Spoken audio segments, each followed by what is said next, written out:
Mayong udto mga koys. Pasilong sa tas punuan sa durian mga koys kay init kay itong giabante dito kanina mga koys. Pating bakilida mga koys. Di makaya mga koys. Pasilong sa punuan sa durian koys. Kay marag sige mga koys. Kailangan mahimo mga koys ha kay marag di nato ni matiwas mga koys kay sa init. So loop life lang sa atong gana diri mga koys kay ato na silang gipauli mga koys.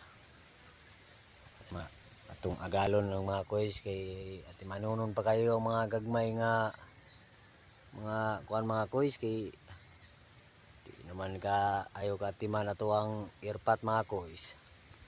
Kita na maginahinay yung atiman diri mga koys. Kay kitagaan pa man tag kusog sa labang makagahaw mga koys. Automatic lihok dayon tadayon.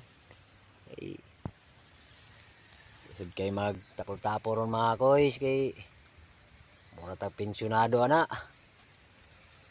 Lihok ta mga koys ha. Mayong udto sa inyo tanan mga koys.